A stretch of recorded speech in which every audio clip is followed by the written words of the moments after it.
Welcome to the Future Strong podcast.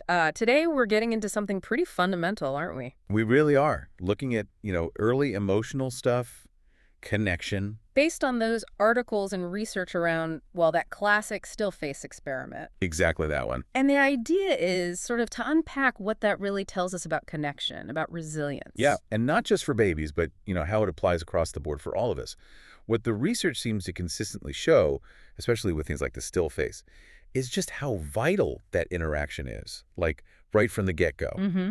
The setup, probably Mm-hmm. the parents engaging, really warm with a baby, Everything's clicking, yeah. The smiles, the sounds. totally in sync, that back and forth. That connection babies just seem well wired for. Exactly that. They're attuned. But then the parent just kind of goes blank. Still face. Still face, neutral, totally unresponsive, no expression, Right, no reaction at all to what the baby's doing. zero. And the sources, they really zoom in on the baby's reaction then.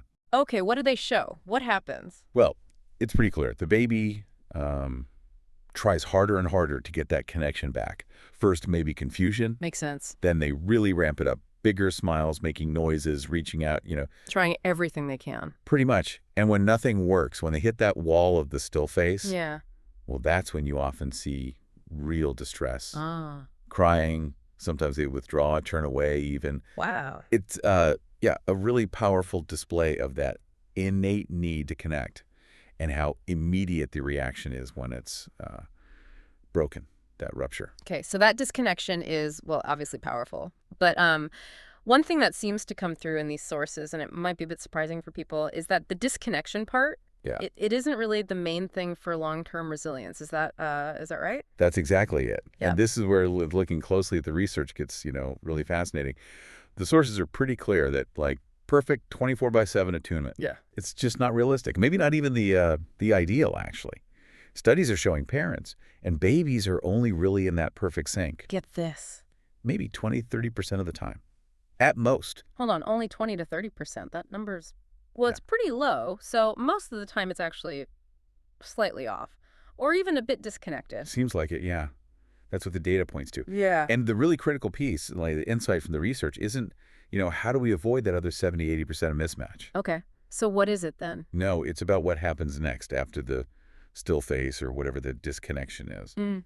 When the parent comes back, when they re-engage, and that connection gets repaired. Ah, okay. The rupture and repair idea, the sources really highlight that specific cycle. Absolutely. That's the mechanism, going through that break, that moment of feeling disconnected, and then figuring out how to get back together, how to repair it. Yeah. That's incredibly formative for the infant. How so? What does it teach them? Well, it teaches them, fundamentally, the distress or upset in a relationship. It's usually temporary. Yeah. That they can do something, signal to get reconnected. Right. They have some agency. Exactly. Yeah. And that their world, their important people, are basically safe and responsive, even if there's a bump in the road, Yeah. a break in synchrony. It builds that inner sense that relationships can weather these things, that internal working model. So it's less about achieving perfect harmony all the time and more about getting good at fixing things when they go off track. Not avoiding disconnection, but having that successful repair happen afterwards. That's the absolute core takeaway from these sources, yes. It's in that willingness, that ability to mend the breaks, which are inevitable. Really, that's where the trust deepens and resilience, truly gets built. That's powerful. And this isn't just baby stuff, right? Huh. These principles, they echo throughout our lives in all our important relationships. Okay. So the research really points clearly towards repair, not, perfect nonstop attunement as being key for strong bonds. Which kind of leads to a final thought, doesn't it? Something for you listening to consider. It really does.